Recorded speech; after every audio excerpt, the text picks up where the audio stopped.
Picture this. A freezing morning. London wrapped in fog. A poor maid runs through the streets, late for work, because she chose to save a dying old woman. But what if that old woman wasn't ordinary? What if the life Sarah saved belonged to the Duke's mother? And here's the real question. Why would a man with a title powerful enough to crush reputations come to a small village just to find her? Was it gratitude or a test? And when the Duke finally looks Sarah in the eye, will she bow like everyone else?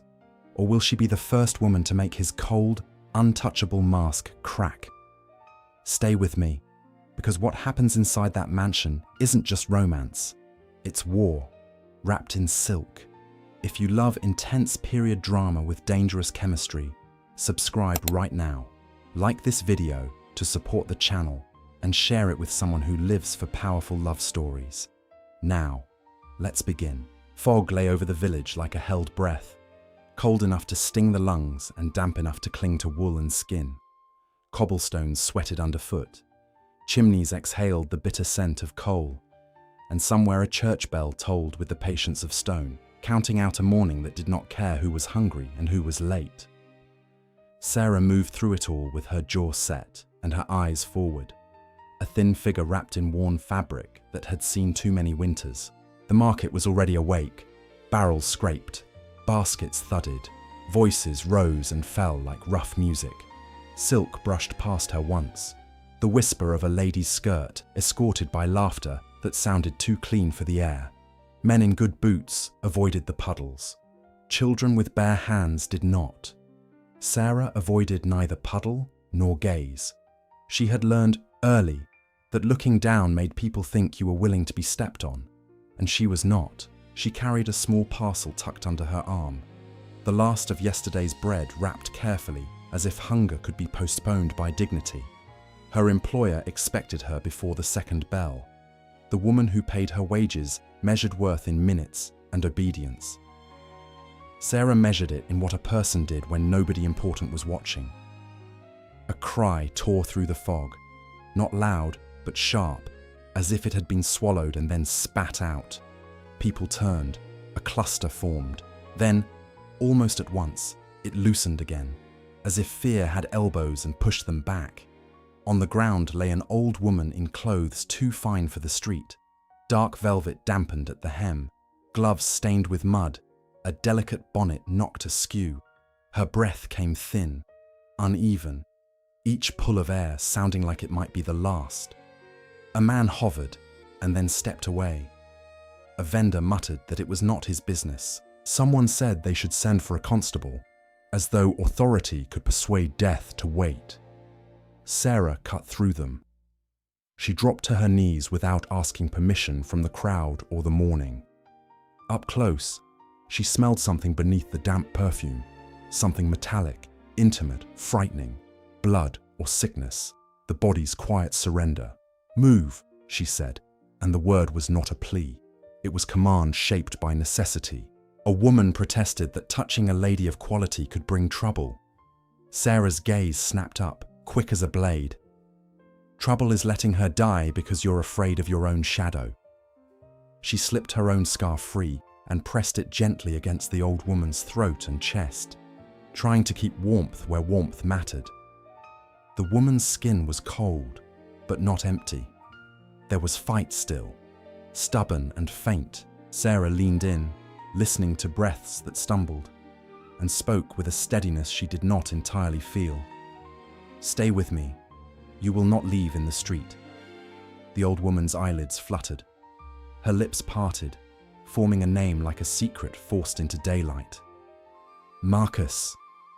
The syllables came out frayed, as if pulled from deep water. Sarah froze, not because of the name, but because of the way it was said.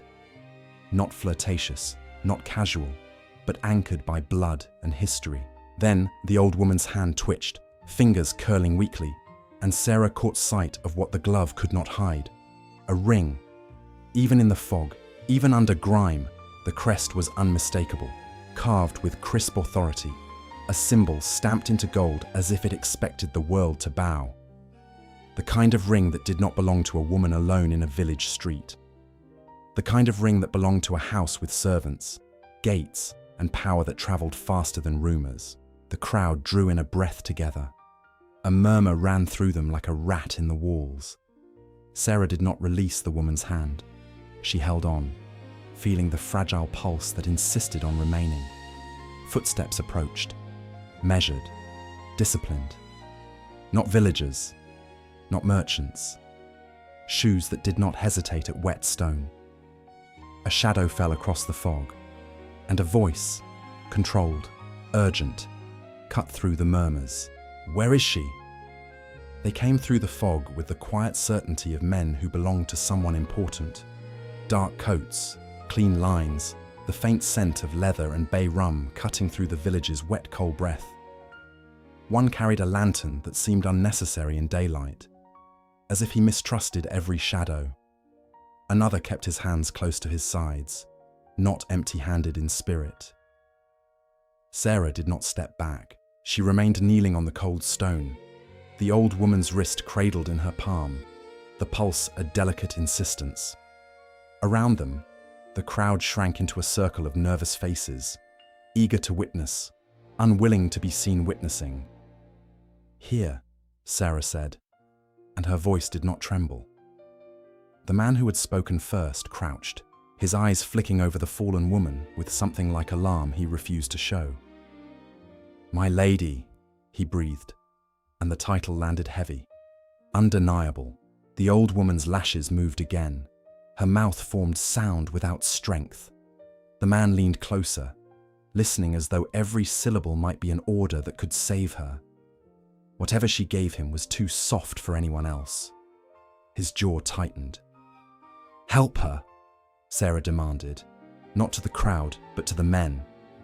"You can stand there and look important later." The nearest one blinked at her tone. Surprise, then offense. It was the reflex of servants of power, unaccustomed to being spoken to like ordinary men. Sarah met his stare and did not flinch. If they meant to intimidate her, they would have to do better than widened eyes and expensive wool. They lifted the old woman carefully, and Sarah rose with them, still holding the scarf in place until a gloved hand replaced hers. For a moment, her fingers brushed the ring again, the crest cold as a warning. The crowd watched as the fine velvet and the frail body vanished into the mouth of a waiting carriage. The door shut with a final sound, like a verdict. Then the village remembered Sarah existed. It began with whispers that slid between people like damp, questions sharpened into judgment. A woman tugged her child back as though Sarah carried contagion. A man muttered that meddling invited punishment. Someone else said she would be blamed, because blame always looked for the easiest target. Sarah did not wait to hear the rest. She turned toward her employer's house, because hunger did not pause for fear, and wages did not forgive morality. The fog seemed thicker now, as if it had decided to take sides. By the time she arrived, the kitchen was already alive with heat and irritation. The cook's cheeks shone with steam, and the smell of boiling cabbage clung to the air like resignation. Her employer, Mrs. Hargrove, stood near the doorway as if she had been waiting not for Sarah, but for an excuse. "You're late," Mrs. Hargrove said. The words clipped so cleanly they could have been cut with scissors. Sarah set her parcel down. A woman collapsed in the street. She was dying. Mrs. Hargrove's nostrils flared, not with concern, but with calculation. "And you decided that was your affair." "I decided she was a person of quality." The question came sharp, almost eager. "Or some drunkard's mother?" Sarah held her gaze. "Does it change anything?" Mrs. Hargrove's mouth tightened at the insolence. "It changes everything. You have a place here because I allow it. You do not abandon your duties because you feel dramatic compassion." Sarah's hands curled slowly, not into fists, but into control. "Compassion is not drama. It's the minimum." "The minimum," Mrs. Hargrove repeated, tasting the phrase like something sour. "The minimum is arriving on time. The minimum is remembering what you are. Sarah's eyes flashed. And what am I? Mrs. Hargrove stepped closer, lowering her voice as if cruelty were more respectable in a hush. A maid. Replaceable. If you bring trouble to my doorstep, I will not have you here another hour. Sarah's answer came calm, almost gentle, more dangerous than shouting. Then dismiss me, but don't pretend you're righteous while you do it. The slap was not a hand but a sentence. Mrs. Hargrove's face hardened into satisfaction. Very well, you're dismissed. Collect your things and go. A beat of silence, thick as the kitchen smoke. Sarah did not beg. She did not plead. She lifted her chin, and the gesture was a blade laid on a table. As you wish, she said. May your punctuality keep you warm at night. She gathered her few possessions, threadbare gloves, a spare ribbon, the stubborn dignity she refused to surrender, and stepped back into the fog with no wages and nowhere to go but forward. The village air felt colder now, as if it enjoyed the spectacle of her fall. Halfway down the lane, she heard it, the roll of wheels too smooth, too quiet, approaching with purpose. A black carriage, polished like a secret, slowed beside her, and a voice from within, precise and controlled, asked, "Are you Sarah?" Sarah stopped because the question was too clean for the muddy lane, too certain for a world that usually pretended she had no name worth learning. The carriage sat beside her like a sealed confession. Black lacquer, quiet wheels, and a stillness that felt expensive. Even the air around it seemed disciplined, as if fog itself had been instructed to behave. She did not step closer. She did not step away. "I am," she said, "and you are in the wrong part of the village if you're looking for someone who curtsies on command." A pause answered her, brief but deliberate, as though her words had to be weighed before being allowed. Then the door opened, and a man in a dark coat descended with the careful economy of someone trained to exist near power without becoming a spectacle. He offered no smile. His eyes scanned her face once, sharp and assessing, and then softened, only slightly, into something like reluctant respect. "You saved her," he said. "I did what anyone should," Sarah replied. His mouth tightened at that. "Anyone did not." The fog dampened the edges of every sound, but Sarah heard the truth underneath his restraint, panic that had not fully faded. She thought of the ring, the crest cold on her fingertips. She thought of the name the old woman had spoken, dragged from the brink of silence. "Is she alive?" Sarah asked. "She is," the man answered, and it seemed to cost him to say it. For now. Sarah exhaled once. She did not realize she had been holding her breath since the street. "And what do you want from me?" she asked. "My gratitude, my fear, a confession that I touched the wrong kind of person." His gaze sharpened again, stung by the accusation. "You will come with us." Sarah's laugh was short, without humor. "No." The refusal landed between them like a thrown gauntlet. The man's posture stiffened. "You misunderstand. This is not a request." "And you misunderstand," Sarah said, her voice calm as winter water. "I've been ordered around since I could walk. If you want obedience, you chose the wrong girl." The man's jaw flexed. He glanced toward the carriage, as if consulting an unseen authority. A moment later, another voice reached out from the darkness inside. Older, feminine, carried on breath that was still weak but threaded with iron. "Leave her be, Hawthorne." Sarah's spine went still. That voice, the street, the same gravity, the same unhurried command. The man, Hawthorne, dipped his head toward the carriage, restrained in a way that confirmed everything Sarah had suspected. "Madame," he murmured. "Sarah," the voice said, and hearing her name spoken like that, certain, almost intimate, made the fog feel suddenly less like weather and more like a curtain being drawn back. "I owe you my life. And I dislike debts.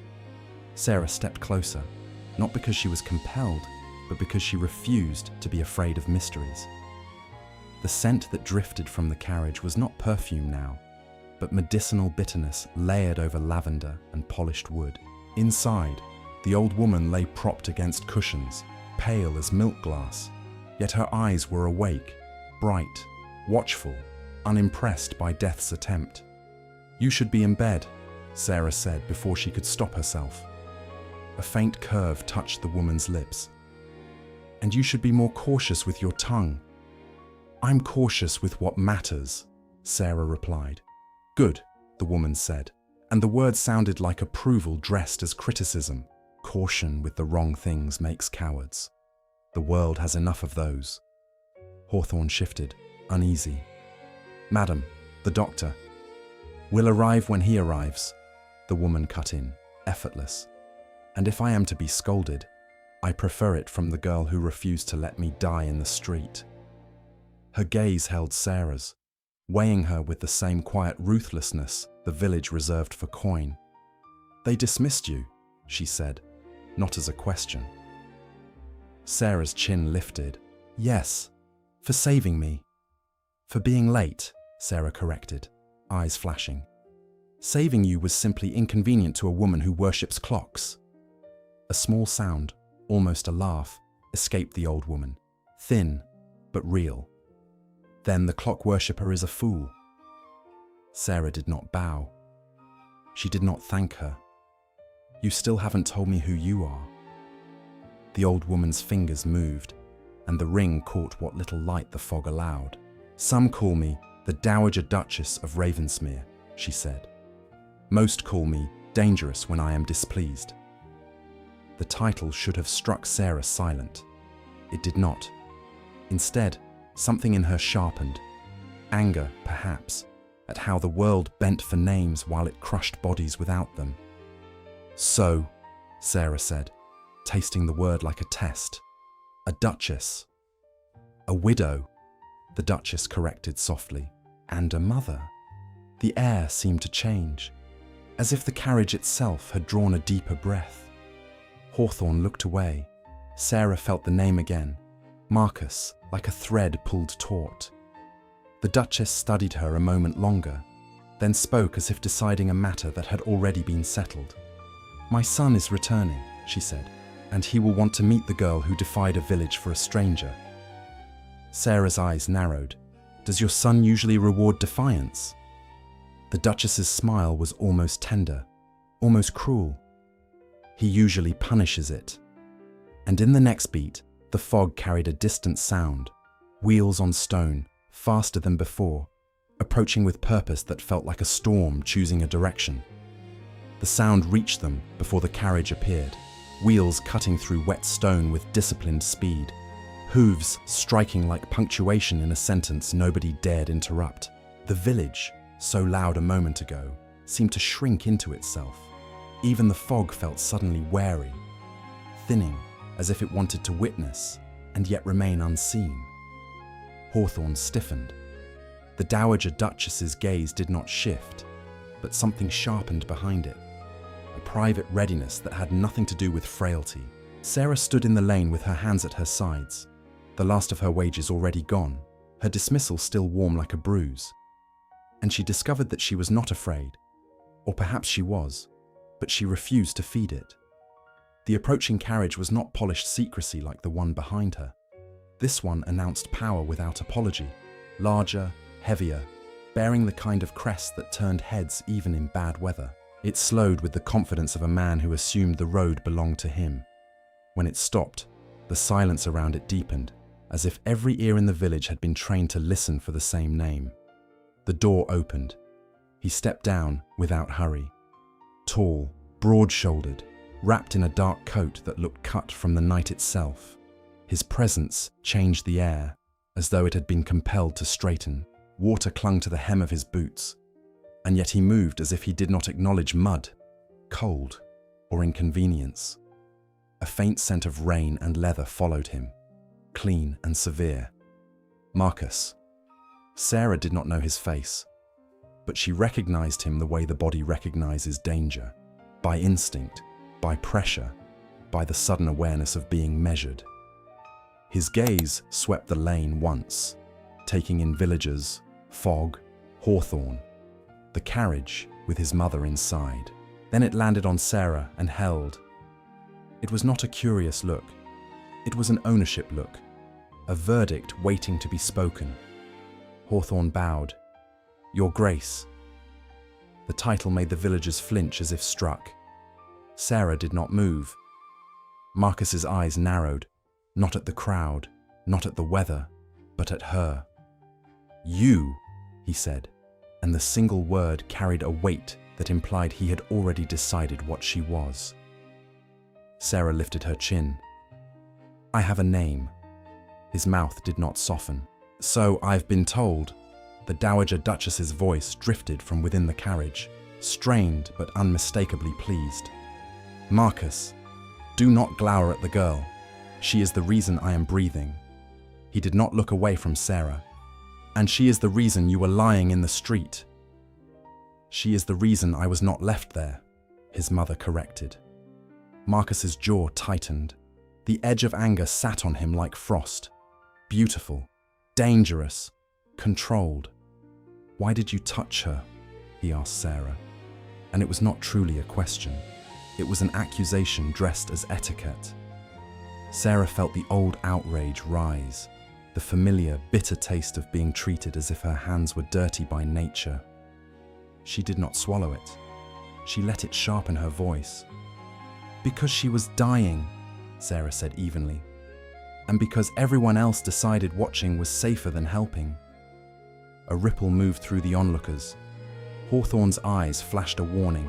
Marcus's gaze hardened, as if he resented the truth for being spoken aloud. "You speak boldly," he said. "I speak plainly," Sarah replied. "There's a difference, Your Grace. Boldness is for people with protection. Plainness is all some of us have." For the first time, something flickered, quick, restrained, behind Marcus's eyes. Not kindness, not approval. A small crack in the perfect ice, as if her words had struck a place he had not armored. His mother coughed softly inside the carriage. "Bring her," she said. "I want her thanked properly, and I want her near me. The house is full of people who bow. I prefer one who doesn't." Marcus's gaze sharpened again, closing over that brief fracture. "You will come," he told Sarah. Sarah's lips curved, but there was no sweetness in it. "Am I being offered work?" she asked, "or being collected like a stray?" Marcus stepped closer. He did not touch her, yet it felt as if the space between them had been claimed. His voice dropped, quiet enough to feel intimate, cold enough to feel like steel. "You will come," he repeated, "because my mother says so, and because I intend to learn whether your courage is virtue or ambition." Sarah met his stare without blinking. "Then learn quickly," she said, "because I don't have the patience to be misjudged." A beat passed, tight, suspended, until Marcus spoke again, and the village seemed to tilt toward his decision. "Get in the carriage," he said. Sarah did not move. Instead, she asked the question that hung between them like a blade. "And when we arrive at your estate, Your Grace, do you expect me to obey you?" The estate gates rose out of the fog, like a boundary drawn by men who believed stone could separate them from consequence. Beyond them, the road smoothed, the hedges trimmed into obedience, and even the air seemed to smell different. Less of smoke and struggle, more of damp earth and polished authority. Sarah felt the shift the way one feels a room go quiet when a powerful person enters. The world making space. Marcus rode in silence, as if speech were a currency he refused to spend. His presence pressed against the carriage walls without him moving, an invisible weight that demanded order. Sarah sat opposite, spine straight, hands still, refusing to fidget like someone seeking permission to exist. She would not be made smaller by velvet seats and crests stitched into cushions. At the main steps, Servants waited as though they had been arranged there by a clock. Their faces were neutral, their eyes careful. Neutrality, Sarah knew, was rarely innocence. It was survival. The house itself loomed with a quiet menace. Windows like watching eyes, stone cold with old money, corridors promised rather than shown. Inside, warmth did not greet her so much as surround her with expectation. Beeswax and wood polish, faint perfume trapped in drapery, the soft rasp of expensive fabric moving with practiced restraint. The Dowager Duchess was taken away at once, carried into the heart of the home as if she were both fragile and sacred. Marcus gave a clipped order without looking at Sarah, and the servants moved, yet it was not Marcus who stepped forward to claim the moment. It was a woman. She approached with the measured grace of someone who had mastered every rule and weaponized each one. Middle-aged, immaculate, hair coiled tight as discipline, keys hanging at her waist like a warning. Her gaze slid over Sarah's worn cloak and practical shoes, not openly disgusted, worse, amused.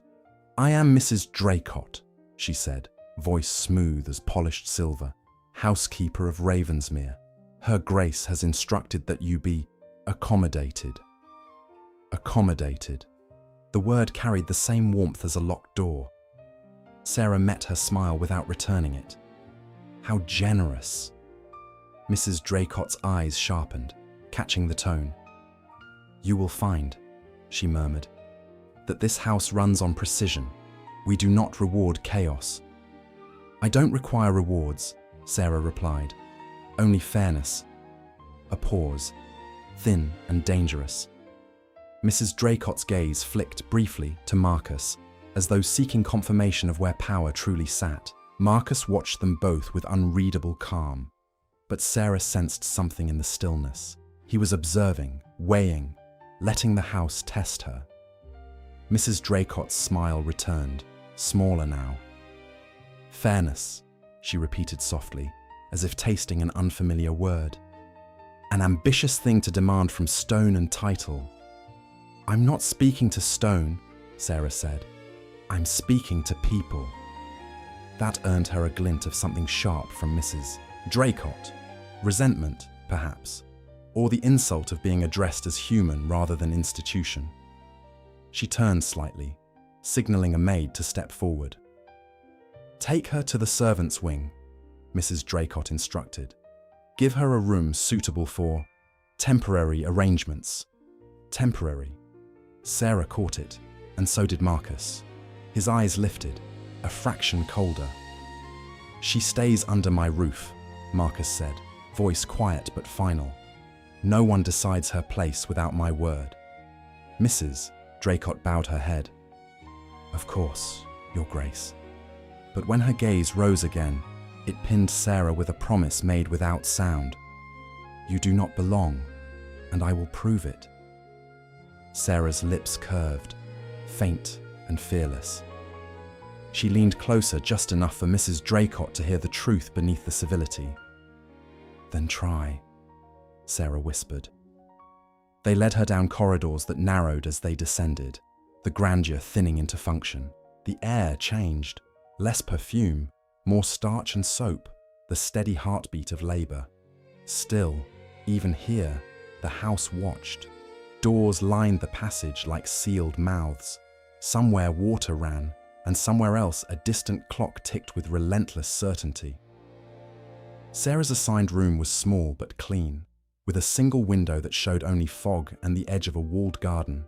A bed, a washstand, folded linens that smelled of lye, a kindness that could be withdrawn.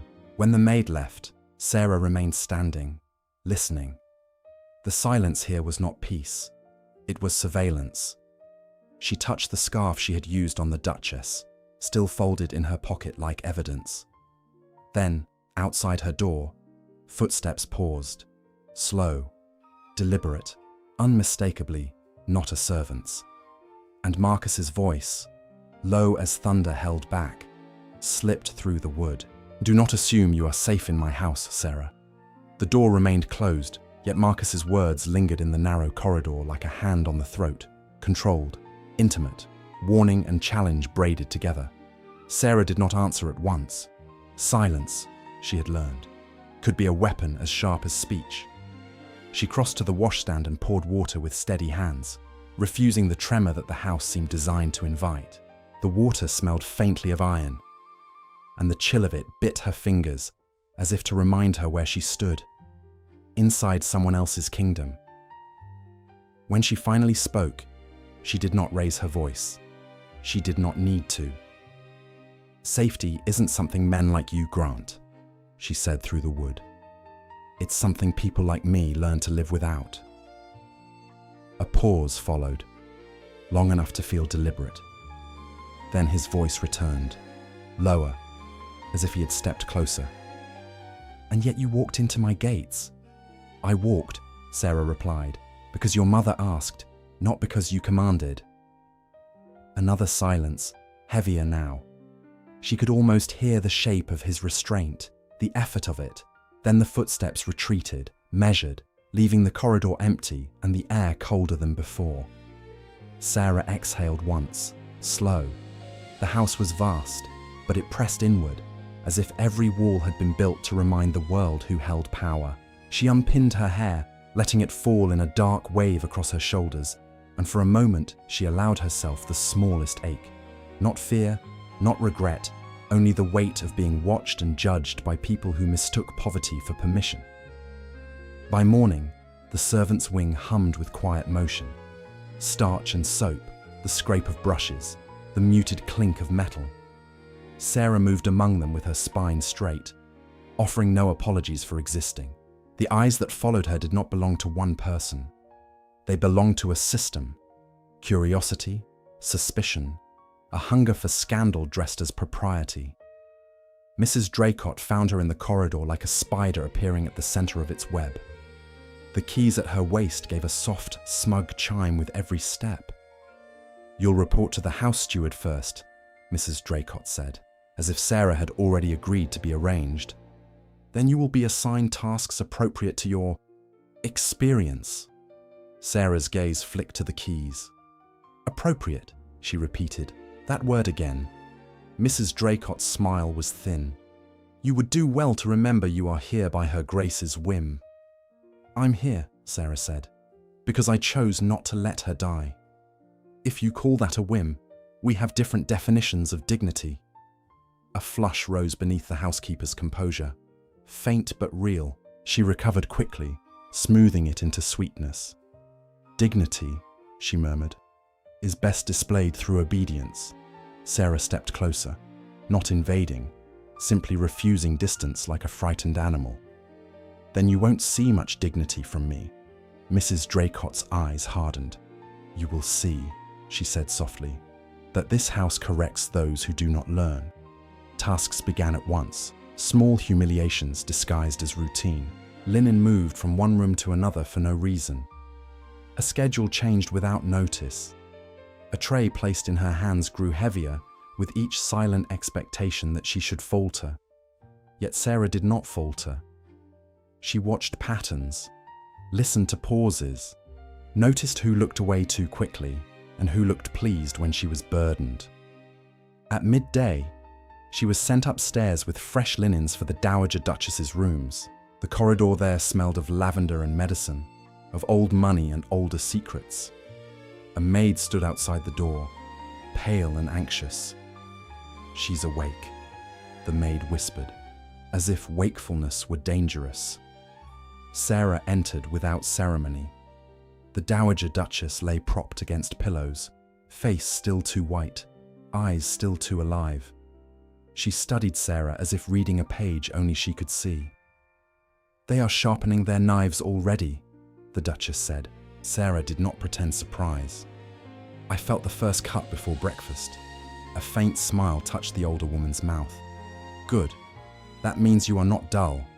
Sarah laid the linens down carefully. "Why did you bring me here?"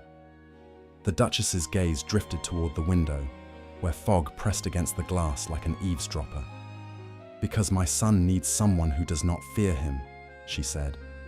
"And because this house needs someone who cannot be bought." Sarah's throat tightened, not with sentiment, but with a wary recognition of being placed on a chessboard. "And Mrs. Draycott?" Sarah asked. The Duchess's eyes sharpened. "Mrs. Draycott loves Ravensmere," she said. "But love, in the wrong hands, becomes possession." Before Sarah could answer, the door behind her opened with quiet authority. The air shifted. The room seemed to hold its breath. Marcus stepped in, and his gaze went first to his mother, checking, assessing, then to Sarah, as if she were the more complicated threat. He spoke without softness. "What did she tell you?" Marcus's question landed like a blade laid gently on skin. No blood yet, only the promise of it. Sarah did not turn fully to face him at first. She kept her hands steady on the folded linen, as if calm were a line she refused to let him cross. When she finally looked up, her eyes met his without the smallest flicker of deference. "She told me the truth," Sarah said. Marcus's gaze narrowed. "The truth," he repeated, as if the word offended him by existing in his house without permission. The Dowager Duchess watched them both, silent now, her expression carved from experience. She did not rescue Marcus from discomfort. She savored it. The room smelled of lavender meant to soften illness, but nothing about the air felt soft. "What truth?" Marcus asked. Sarah lifted her chin a fraction. "That fear runs this house more faithfully than loyalty." A brief stillness. Marcus's jaw tightened, the muscle near his temple working as if he were grinding down an emotion he refused to name. He stepped closer, and the space between them seemed to belong to him by default, until Sarah refused that too, by not yielding an inch. "My household runs on discipline," he said, voice low. "On order." "Order," Sarah replied, "is not the same as peace, and discipline is not the same as decency." His eyes flashed. "Careful." "Why?" Sarah asked, calm as stone. "Because you might punish me. Because you're used to people trembling the moment you speak." Marcus's stare held hers. Hard, searching. "You're used to provoking men who can't afford to respond," he murmured. "That habit will ruin you here." Sarah's mouth curved slightly, a dangerous hint of amusement. "Then perhaps you should ask yourself why it bothers you so much when someone won't kneel." Behind them, the Dowager Duchess's breath rasped, but her eyes shone brighter. "Marcus," she said softly, "do not make the mistake of believing strength only wears a title." Marcus did not look at his mother. He remained fixed on Sarah, as if the rest of the world had been reduced to background noise. "You think you understand me," he said. "I think you don't understand yourself," Sarah answered. The words should have been fatal. In another house, with another master, they would have been. But Marcus did not strike. He did not shout. He only went very still, as if something inside him had paused to listen. The Dowager Duchess's gaze moved between them. "Leave us," she told Marcus. And there was no weakness in it, only authority that had once ruled him and still could, when she chose. Marcus's eyes hardened. "Mother, leave," she repeated, and the room obeyed her command even when he did not want to. For a heartbeat, Marcus remained. Then he leaned closer to Sarah, not touching, yet making the air feel crowded. His voice dropped until it was almost a private confession disguised as threat. "If you intend to survive Ravensmere," he said, "you will learn that some truths are dangerous to speak aloud." Sarah did not blink. "Then you should stop building your life on dangerous truths." His breath caught, small, barely there. A crack in the ice that vanished as quickly as it came. He straightened and turned away with controlled precision, exiting as if retreat were a choice rather than an order he had been forced to accept. When he was gone, the Dowager Duchess exhaled, a sound like paper folding. "You make him furious," she said. Sarah's eyes remained on the door. "He makes himself furious." A faint smile touched the Duchess's mouth. "Good. Anger can be a doorway." Some men only discover their hearts when something kicks the door in. Sarah turned back, wary. Why are you doing this? The Duchess's gaze sharpened, the lavender air suddenly colder. Because someone in this house wants me dead, she said, quiet as a prayer. And because my son is surrounded by people who would rather protect his pride than his blood. Sarah's stomach tightened. Who? The Duchess's hand moved beneath the blankets, slow and deliberate, until her fingers emerged holding a scrap of paper, creased, torn, as if it had been rescued from a fire. She pressed it into Sarah's palm. Sarah unfolded it and felt her pulse shift as she read the few words scrawled there in a hurried hand. Before the first frost, she must be silenced. Sarah's fingers closed around the paper, and her gaze lifted, straight to the door Marcus had just passed through. If the Dowager Duchess was right, had Marcus been protecting his mother, or protecting the person who wanted her gone? The scrap of paper felt heavier than its size deserved, as if ink could become iron when it carried intent. Sarah kept it hidden in her palm as she left the Dowager Duchess's chamber, her expression composed, her pulse anything but. The corridor outside was too quiet, the silence not natural but arranged, like furniture placed to impress. Downstairs, the house moved with rehearsed precision. Footsteps softened on rugs, doors opened and closed without complaint. Voices dipped the moment Sarah passed, then rose again behind her back in murmurs that tasted of suspicion. She did not hurry. Haste, she knew, invited attention. Instead, she walked as though she belonged, as though she had always been part of these walls. And the lie unsettled the liars. Mrs. Draycott intercepted her near the servants' junction, appearing with that same polished patience, keys chiming at her waist like a threat made musical. "You've been upstairs again," Mrs. Draycott observed. It was not a question. "She asked for linens," Sarah replied. Mrs. Draycott's smile never reached her eyes. "Her Grace asks for many things when she's unwell. She forgets what is proper." Sarah's gaze held steady. "Is it improper to breathe?" A brief flash, irritation, quickly smothered. "It is improper," Mrs. Draycott said softly, "to assume your usefulness grants you place. You were brought here because Her Grace indulges strays. Do not mistake indulgence for protection." Sarah leaned in just enough to make the words feel personal. "Do not mistake your keys for power," she murmured. "They only open doors. They don't decide what's behind them." Mrs. Draycott's eyes went cold, and for the first time, her composure looked thin at the edges. "You'll learn," she said. Sarah stepped away. "I already have." She spent the afternoon watching, not spying like a thief, but observing like someone who has survived by reading rooms before speaking in them. She noted which servants avoided the upper corridor, which ones lingered too long outside the study, which trays went up to the Duchess's chamber, and which ones returned untouched. Small things, the kind of small things that killed people quietly. By evening, the fog thickened again, pressing against the windows as though it wanted to listen. The Dowager Duchess's physician came and went with a grave face, leaving behind the sharp scent of spirits and crushed herbs. The household sank into a tense calm that felt like the pause before a storm breaks glass.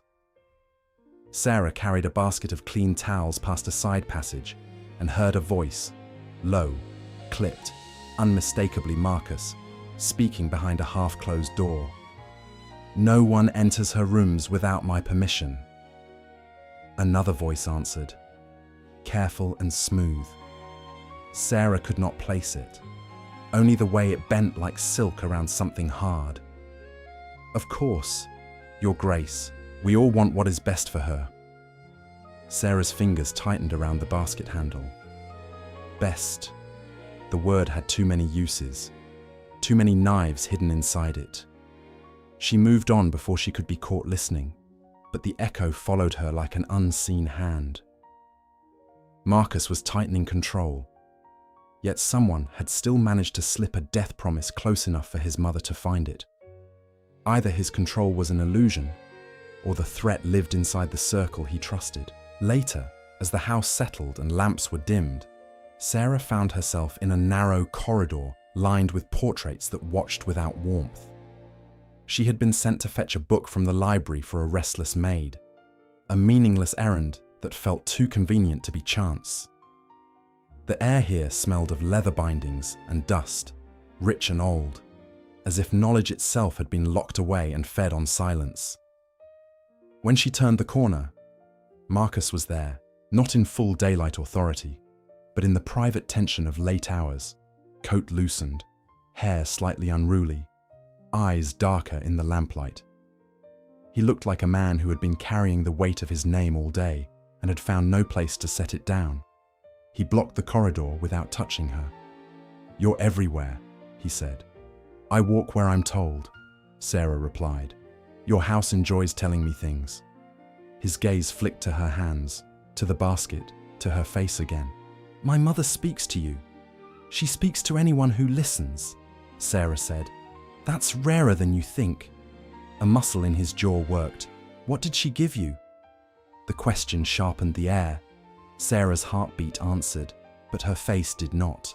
She chose her words with care, not because she feared him, but because she refused to hand him the advantage of seeing her hesitate. "She gave me a warning," Sarah said. Marcus stepped closer, and the space between them tightened until it felt like a secret being forced open. "About what?" Sarah lifted her chin. "About your house, about the people who smile and mean harm, about how easy it is to die when everyone is polite." His eyes narrowed, and for a breath his mask faltered, just enough to reveal something raw beneath it. Not tenderness, but a fierce, protective anger aimed at the world. "If you're playing games," he said quietly, "I will end them." Sarah's voice dropped, steady as a blade laid flat. "Then stop threatening me and start listening." Marcus went very still, and then, from somewhere upstairs, a muffled sound cut through the hush, sharp, wrong, followed by a faint cry that was quickly smothered. Marcus's head snapped toward the stairwell, so did Sarah's, and neither of them moved fast enough to pretend they hadn't been afraid. The sound upstairs did not belong to the house's usual language. It was not the restrained cough behind a handkerchief, nor the polite murmur of servants smoothing rough edges. It was sharp, pain caught and pressed down too late, and it turned the corridor's stillness into something predatory. Marcus moved first, the instinct of command snapping into motion. Sarah followed, not because she was told, but because she refused to be the kind of person who stood still while another life was decided behind closed doors. The stairs rose beneath them, each step swallowed by thick carpet that tried to silence urgency. Somewhere above, a door thudded, then the hurried scuff of shoes, too fast, too careless for proper service. At the landing, a maid stood frozen, face washed pale, hands trembling around an empty tray. Her lips parted, but no sound came. Fear had stolen her voice. Marcus did not slow. "Where?" he demanded. The maid's eyes flicked toward the Dowager Duchess's corridor, and that was enough. The air there smelled wrong, lavender overlaid by something sharper, bitter, as if medicine had been spilled to disguise another scent. A servant's candle guttered in its sconce, flame wavering as though the house itself had inhaled. At the far end, the Duchess's door stood ajar. Sarah's stomach tightened. She pushed past hesitation the way she had pushed through the crowd in the street. She reached the door a heartbeat behind Marcus. Inside, the Dowager Duchess lay half upright, one hand clutching the coverlet, the other pressed weakly to her wrist as if she had been grabbed. Her breathing was ragged. Her eyes, however, were clear, furious with the humiliation of vulnerability. A maid knelt beside her, crying silently, while another servant hovered near the washstand, wringing a cloth as though cleanliness could undo what had almost happened. Marcus crossed the room in 3 strides, his voice cut cold. "Who touched you?" The Duchess's gaze slid past him to Sarah, and in that brief look there was something like grim satisfaction, as if proof had finally presented itself. Then she spoke, each word measured, sharpened by anger. "Someone came with my draft," she rasped. "Not the girl who usually brings it. A different pair of hands." Marcus's face went still, the ice hardening into something more dangerous than rage, control under threat. "Did you drink it?" "No," the Duchess said. "I smelled it. Bitter. Too bitter." Her mouth tightened. "They think age makes me dull." Sarah's eyes swept the room, the cup on the bedside table, the faint sheen on its rim, the dark trace at the bottom that looked too thick. Her gaze caught a small smear of liquid on the carpet near the chair, as if someone had spilled, and not cared, sloppy, or hurried. "Who brought it?" Sarah asked. The crying maid flinched, glancing toward the door as though the answer might summon punishment. Marcus turned to her, and the room chilled with his attention. "Speak," he ordered. The maid's voice came out thin. I didn't see the face, Your Grace, just the sleeve, dark, and..." She swallowed. "And keys." Sarah's eyes snapped to the waistband of every servant she could see. Keys were power here.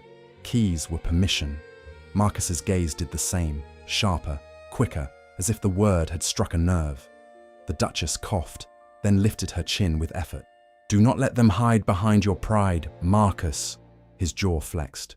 "No one will hide," he said, voice low.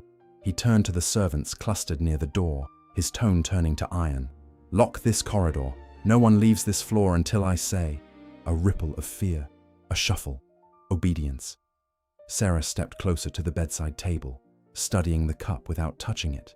"If the draft was changed," she said quietly, "then someone is testing how closely you watch her."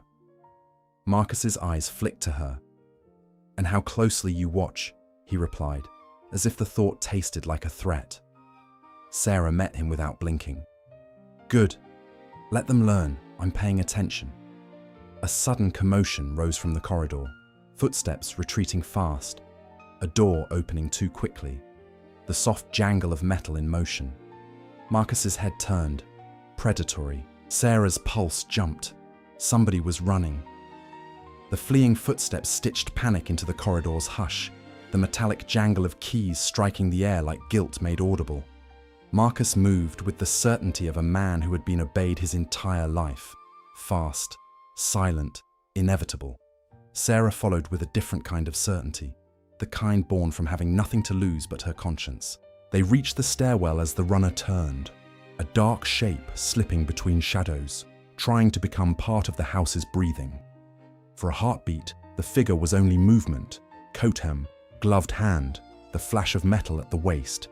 Then the lamplight caught the face, and the disguise of composure broke. Mrs. Draycott. Her mouth tightened as if she could clamp down on reality and make it change. "Your Grace," she began, voice smooth with practiced devotion. "This is a misunderstanding." "Keys," Sarah said, and the word fell quiet and sharp. "A different pair of hands, a different sleeve, and the only person in this house who believes rules are more sacred than life." Mrs. Draycott's eyes snapped to Sarah, hatred cutting through her polish.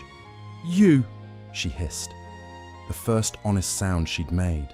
"You have no right to accuse anyone." Sarah stepped closer, unflinching. "Then explain why you ran." Mrs. Draycott's chin lifted with offended dignity, but her breath betrayed her, too fast, too shallow. "Because your servants are hysterical," she said to Marcus, trying to place her voice where it usually belonged, above others, untouchable. "They panic and blame. They forget the structure that keeps this house standing." Marcus's face was carved from ice. "Structure," he repeated. "You call poisoning my mother structure." Her composure faltered, just once, as if the sentence had found a crack she hadn't sealed. Then she recovered, eyes bright with indignation. "I have served Ravensmere for 20 years. I have protected its name while you..." She stopped. catching herself too late, the venom already tasting the air. While you...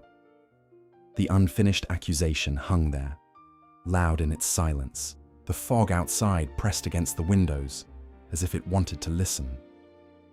Down the corridor, servants gathered, pale, watching the fall of a woman who had never expected gravity to apply to her.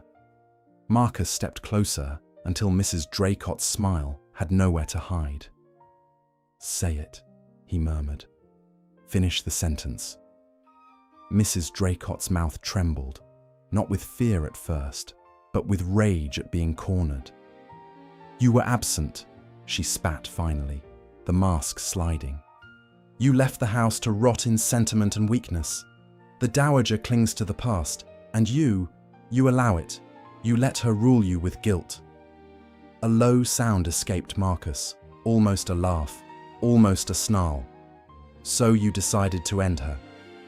"I decided," Mrs. Draycott said, voice rising, cracking under the weight of her own belief, "to save Ravensmere from her softness, from scandal, from outsiders who think courage excuses insolence."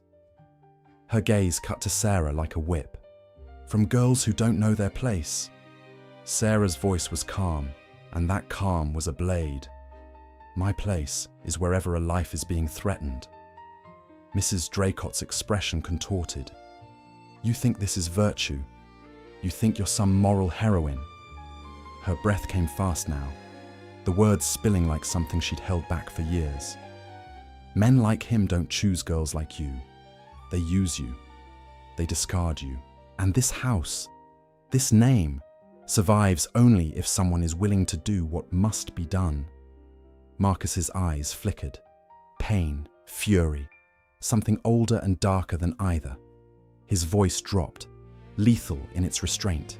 "You do not speak for my name." Mrs. Draycott's gaze flashed with desperation, then sharpened into a last attempt at power. "If you cast me out," she said, "the house will whisper. They will ask why your mother nearly died. They will ask who you let into your halls. They will ask what kind of man cannot keep his own blood safe." Sarah watched Marcus's jaw tighten, the old instinct to protect reputation rising like a reflex.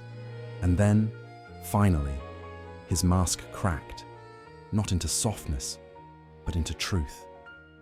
"Let them ask," Marcus said. The words fell heavy, final. The corridor seemed to inhale. Mrs. Draycott stared, stunned by the sound of a duke choosing people over polish. "You would disgrace yourself," she breathed. Marcus's gaze slid to Sarah for a brief, dangerous second, an acknowledgement he did not offer lightly. "No," he said, "I would cleanse my house." Mrs. Draycott's composure collapsed all at once, elegance shattering into fury. "You'll regret this," she snarled, reaching for the railing as if the house itself would hold her up. "You'll regret listening to her." Sarah stepped forward, eyes bright, voice steady. "I'm not asking him to listen to me. I'm asking him to listen to his conscience." A door opened somewhere above, and the Dowager Duchess's voice carried down the corridor, weak, yet sharp as ever. "Marcus," she called, "tell her." Marcus went still. Sarah's stomach tightened. The Dowager's next words sliced through the last illusion of safety. "Tell her who first tried to kill me, years ago,